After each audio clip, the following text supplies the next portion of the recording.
Hey, Matt Morris, welcome back to the Unemployed Millionaire Show. We're on part 3 of how to go from amateur to professional in network marketing. And I'm going through my notes here on the next way. And this is what an amateur will do versus what a professional does. What an amateur in network marketing does is they will show their business to the people that they think are pretty likely to say yes, but they won't show it to the people who they think will probably say no. And that's what I did for a long time. In fact, I did this for several years. This is why I was an amateur for so long, is because I would only show it to people that I thought had a pretty good chance of saying yes. You know why? Because I was afraid of rejection.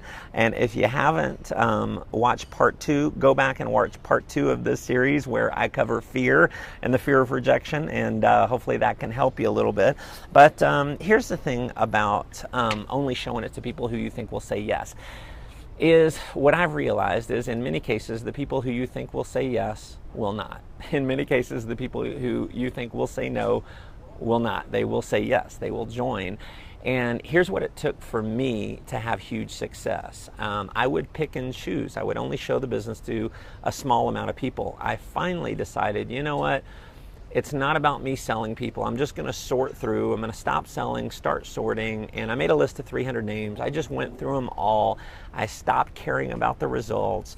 And I ended up building a team of 10,000 people in 2 years. I had massive success at 24 years old. I had been living at home with my mom. I was working as a waiter at a steakhouse restaurant before that.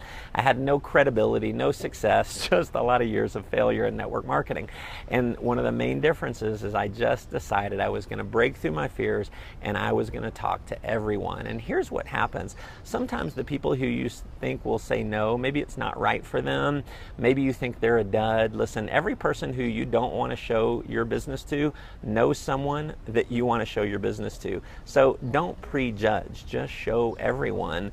And don't worry about the results. You need to just educate people. If you were to open up your own accounting business, or you're going to open up a burger shop or an ice cream parlor, then you would have no issue with telling everyone about your business because, hey, maybe they'll come in, maybe they won't, maybe they'll refer people to you, maybe they won't. Either way, you're just going to let them know. It's the same thing with our business. Just let them know. And I can tell you an example of a guy who I enrolled in the business who was someone who wasn't the most sharpest guy in the world, but he led me to someone else, who led me to someone else, who led me to a guy who built a team of thousands of people. Now, what if I had never shown that one person? Then I wouldn't have ever had that team of thousands of people.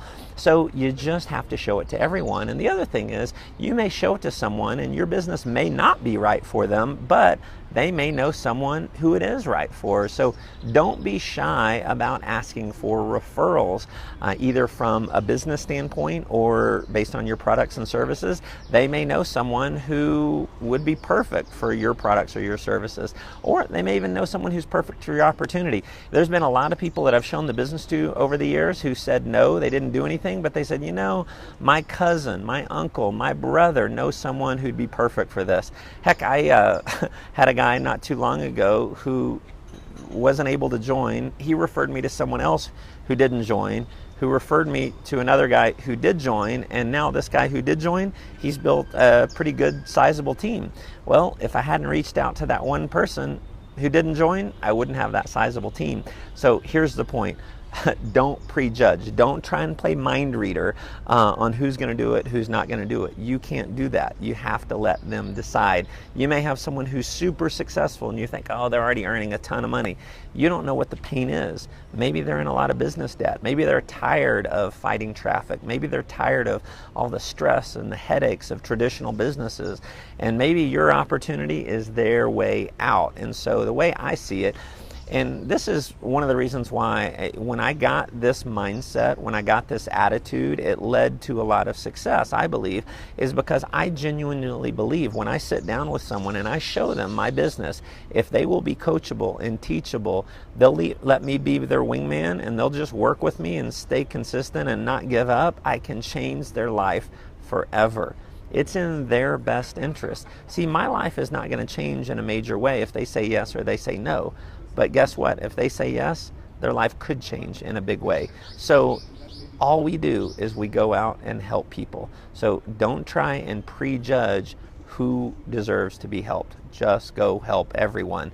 Hopefully this added some value for you. If you feel like it's add some value to some others, you can share this around. You can tag some others in the post.